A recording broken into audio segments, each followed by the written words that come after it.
नमस्कार दोस्तों, एक बार फिर स्वागत है आपका आपके चैनल नई उमंग में। जैसा कि आप सभी को पता है, अभी अभी जो हाल ही में आपकी क्लासेस चल रही है वो Rajasthan high court group D के लिए हिंदी व्याकरण की क्लास है वो आपकी रेगुलर है वो चल रही है। तो अगर बात करें हिंदी व्याकरण क्लास के बारे में तो आपकी अब से पहले आपकी 71 क्लासें कंप्लीट हो चुकी है। आज ये आपकी 72वीं क्लास है।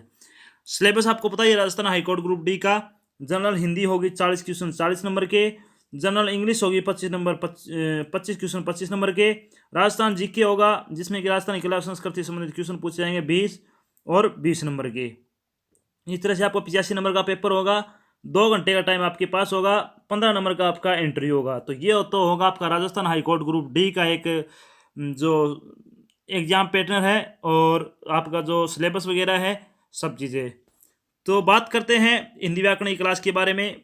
हिंदी व्याकरण की क्लास के बारे में आपको क्या रोजाना 40 क्वेश्चन जो आपका राजस्थान हाईकोर्ट ग्रुप डी का सिलेबस है उसी के अकॉर्डिंग आपको क्या 40 क्वेश्चन है वो 40 नंबर के रोजाना आपको करवाए जाते हैं। और अगर रोजाना क्लास ज्वाइन करें तो आपको पता भी होगा कि आप में कितना सुधार हो रहा है, कितना आप में क्या है दिक्कत आ रही है, कि आपकी कौन से टॉपिक का कमजोर है वो भी आपको पता चल रहा है। तो ये एक बेनिफिट आपको अगर आप रोजाना क्लास ज्वाइन करते हैं तो चलिए शुरू करते हैं आज की क्लास को। शुरू करने से पहले एक बार फिर से सभी को राम राम। पहला क्वेश्चन आपकी स्क्रीन पर आ चुका है। आपको बताना है कि निम्नलिखित में से कौन सा शुद्ध शब्द है।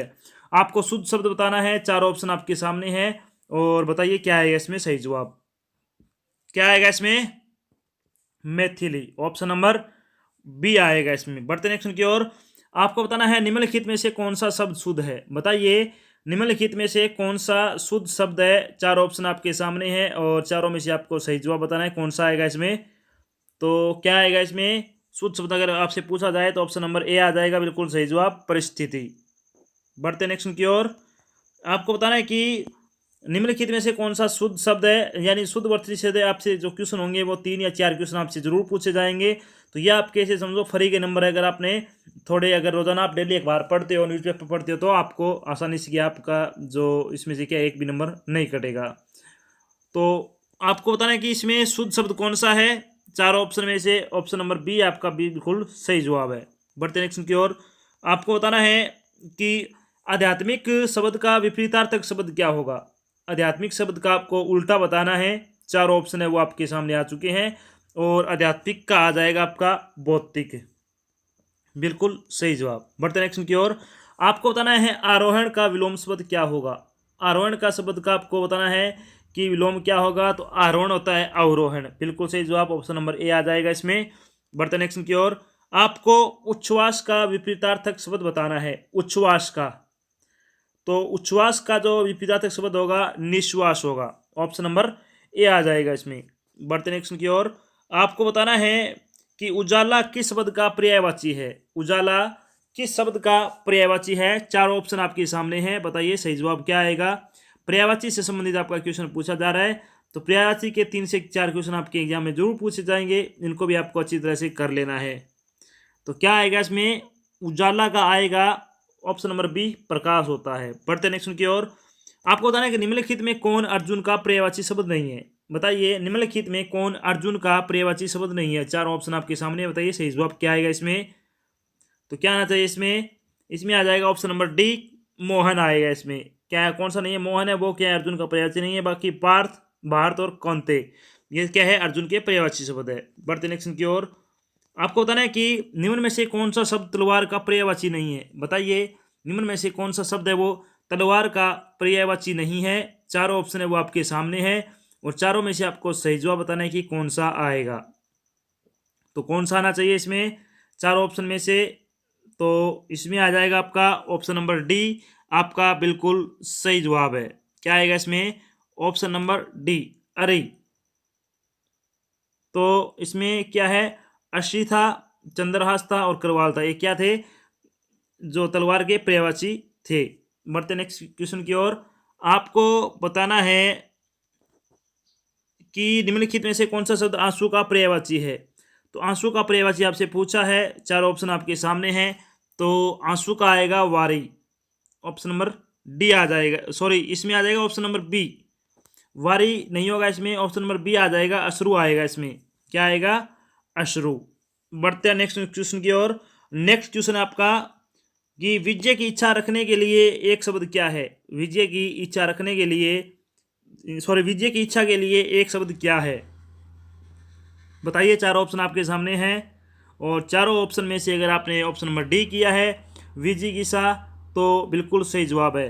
तो कल किया था पीने की इच्छा रखने वाला, तो पीने की इच्छा रखने वाला था वो पिपासु होगा, न कि पिपासा। शायद मैंने पिपासा करवा दिया था आपको, उसमें पिपासु आएगा। क्या आएगा? पिपासु।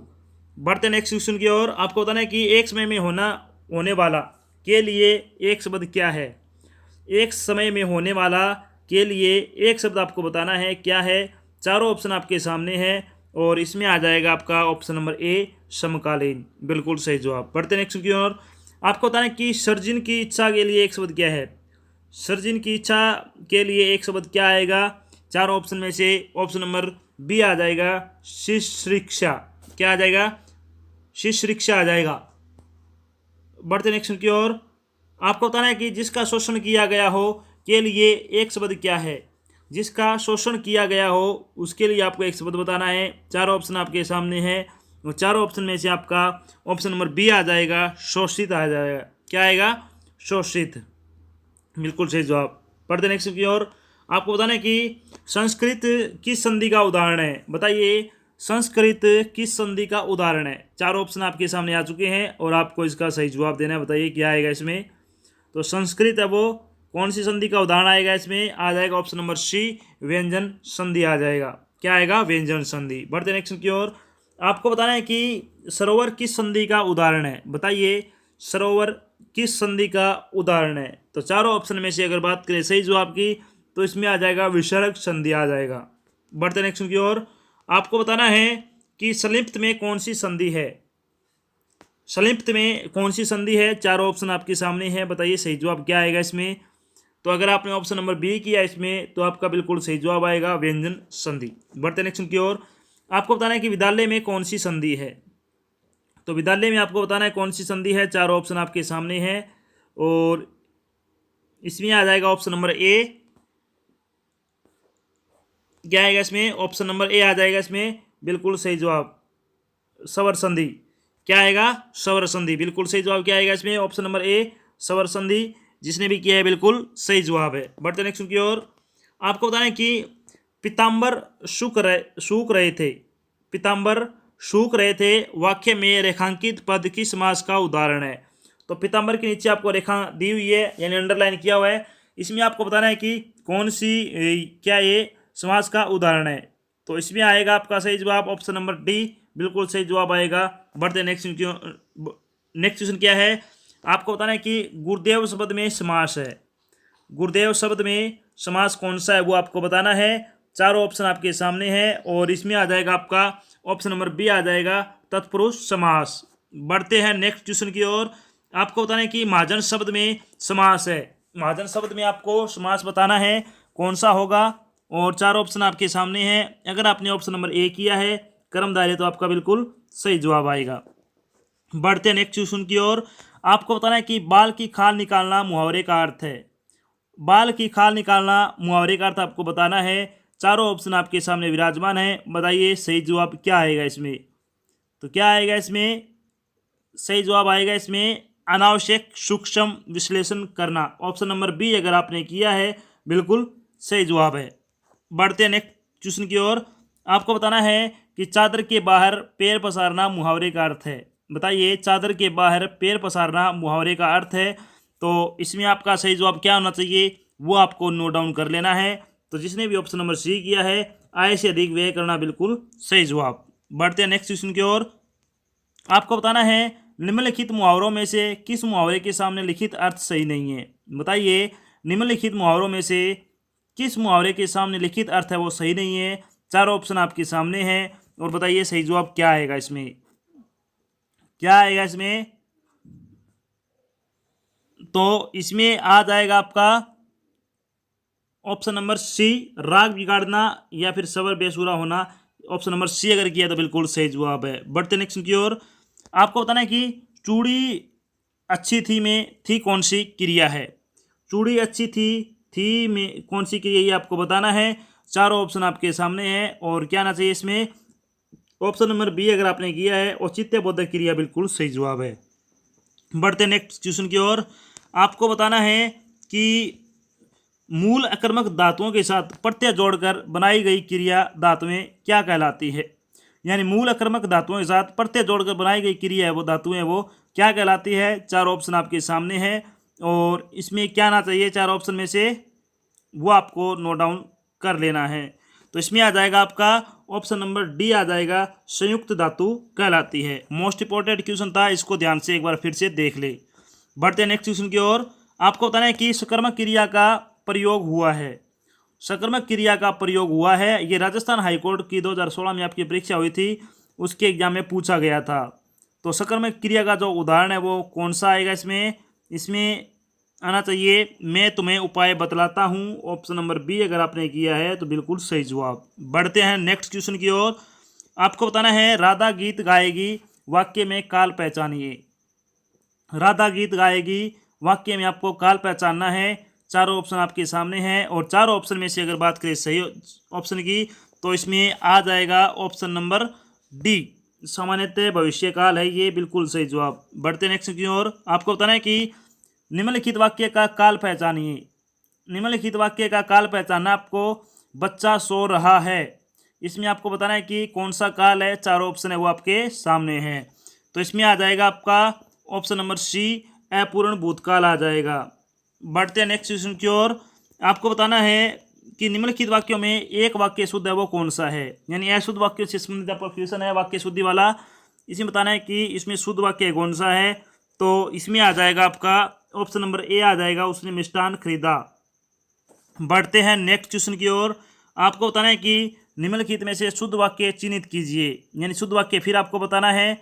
चारों ऑप्शन आपके सामने हैं और क्या आएगा चारों ऑप्शन में से।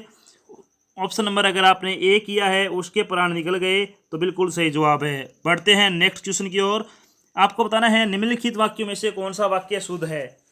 बताइए निम्नलिखित वाक्यों में से कौन सा वाक्य शुद्ध है। चारों ऑप्शन में से अगर बात करें सही जवाब की तो इसमें से कौन सा आना चाहिए वो आपको नोट डाउन कर लेना है। अगर आपने ऑप्शन नंबर ए किया है तो आपने बिल्कुल सही किया है। बढ़ते हैं नेक्स्ट क्वेश्चन की ओर। आपको बताना है कि किस क्रम में सही मेल नहीं है। यहाँ लोकोक्तियाँ आपको दी हुई है, उसमें आपको बताना है कि कौन सी लोकोक्ति का मेल नहीं है। चारों ऑप्शन आपके सामने हैं। तो इसमें क्या आना चाहिए चारों ऑप्शन में से। अगर आपने ऑप्शन नंबर बी किया है, 1 और 11 मुहावरा है, तो ये क्या है, ये गलत है, यानी मेल नहीं है। बाकी खोदा पार निकली चुईया बिल्कुल सही था।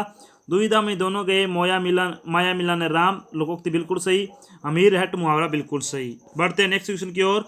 आपको बताना है कि इमली के पात पर दंड पेलना लोकोक्ति का सही अर्थ है। बताइए इमली के पात पर दंड पेलना लोकोक्ति का सही अर्थ कौन सा है। चारों ऑप्शन आपके सामने हैं और इसमें आपका जो सही जवाब आ जाएगा वो आएगा ऑप्शन नंबर बी, सीमित साधनों से बड़ा कार्य करने का प्रयास करना। बढ़ते हैं नेक्स्ट क्वेश्चन की ओर। आपको बताना है कि किस क्रमांक में लोकोक्ति नहीं है। किस क्रमांक में लोकोक्ति नहीं है। चारों ऑप्शन में से आपको बताना है सही जवाब क्या आएगा। चारों ऑप्शन है वो आपके सामने विराजमान है। तो अगर आपने ऑप्शन नंबर डी किया है, आकाश के तारे तोड़ना, तो बिल्कुल सही जवाब था। बढ़ते हैं नेक्स्ट क्वेश्चन की ओर। आपको बताना है कि निम्नलिखित वर्णों में से पंचम अक्षर है। यानी पंचम अक्षर बताना आपको कौन सा है। वर्ण आपको दिए हुए हैं, चारों ऑप्शन आपके सामने हैं। बताइए सही जवाब क्या आएगा। तो क्या आना चाहिए इसमें वो आपको बताना है। तो चारों ऑप्शन में से अगर बात करें सही ऑप्शन की तो इसमें आ जाएगा ऑप्शन नंबर डी, मैं। बढ़ते नेक्स्ट की ओर। आपको बताना है कि रचना के आधार पर वे शब्द जो किसी दूसरे शब्द या शब्दांश के योग से न बने हो और अपने में पूर्ण हो उन्हें क्या कहते हैं। बताइए क्या कहते हैं उनको। चारों ऑप्शन में से आपको बताना है सही जवाब क्या आएगा। तो चारों ऑप्शन में से बात करें सही जवाब की तो ऑप्शन नंबर आपका ए बिल्कुल सही जवाब है। उन्हें मूल शब्द कहते हैं जो रचना के आधार पर किसी दूसरे शब्द या शब्दांश के योग से न बने हो, अपने में पूर्ण हो, उन्हें मूल शब्द कहते हैं। बढ़ते हैं नेक्स्ट क्वेश्चन की ओर। आपको बताना है कि जो आपको दिए हुए ब्रेक शब्द, ये शब्द दिए हुए हैं, इनका आपको भाववाचक संज्ञा बनाना है, भाववाचक संज्ञा में प्रयुक्त करना है। चारों ऑप्शन आपके सामने हैं। शिशु का भाववाचक क्या होगा। चारों ऑप्शन आपके सामने हैं, बताइए क्या आना चाहिए। तो शिशु का भाववाचक होता है शैशव। ऑप्शन नंबर ए आपका बिल्कुल सही जवाब है। बढ़ते हैं नेक्स्ट क्वेश्चन की ओर। आपको बताना है अहम का जो भाववाचक संज्ञा वो क्या बनेगी। अहम की भाववाचक संज्ञा आपको बताने क्या बनेगी। चारों ऑप्शन आपके सामने हैं, तो इसमें आ जाएगा आपका ऑप्शन नंबर ए, अहंकार। बिल्कुल सही जवाब। बढ़ते हैं नेक्स्ट क्वेश्चन की ओर। आपको बताना है अच्छा से भाववाचक संज्ञा क्या बनेगी। अच्छा से भाववाचक संज्ञा आपको बताना है। चारों ऑप्शन आपके सामने है, तो अच्छा से आ जाएगी अच्छाई। ऑप्शन नंबर ए आ जाएगा इसमें, अच्छाई बिल्कुल सही जवाब है। तो ये तो थे आपके हिंदी व्याकरण के 40 क्वेश्चन, जो कि आपकी राजस्थान हाईकोर्ट ग्रुप डी के एग्जाम में क्या पूछे जाने के पूरे चांस है। अब आपका काम बचता है आपको बताना है कि आपके इन 40 में से कितने नंबर आए। आपको ये वीडियो कैसा लगा, अगर अच्छा लगे तो इसे लाइक और शेयर जरूर करें। अगर आप चैनल पर नए तो चैनल को सब्सक्राइब कर ले, साथ में आपको बेल आइकन दिखेगा, इसको प्रेस कर लेना, ताकि जब भी कोई नया वीडियो डाला जाए आपके पास उसका नोटिफिकेशन आ जाए और आप क्या जल्द से जल्द क्लास को ज्वाइन कर सको। तो ज़्यादा से ज़्यादा क्या वीडियो को शेयर किया करो, ताकि और भी स्टूडेंट अपने साथ जुड़ सके। अपने पुराने वाले स्टूडेंट हैं आधे, उनको तो ये पता ही नहीं है कि क्लासेस चल रही है या नहीं चल रही, क्योंकि हो सकता है कि उन्होंने चैनल को सब्सक्राइब नहीं कर रखा था, तो उनके पास क्या है नोटिस नहीं जा रहा है, तो इसी कारण क्या है वो क्लासेस नहीं ज्वाइन कर पा रहे हैं। तो आपको क्या है एक बार शेयर कर देना है, ताकि ज़्यादा से ज़्यादा स्टूडेंट हमारे साथ जुड़ सके। तो आज की क्लास में बस इतना ही, मिलते हैं नेक्स्ट क्लास में। जय हिंद, जय भारत, धन्यवाद।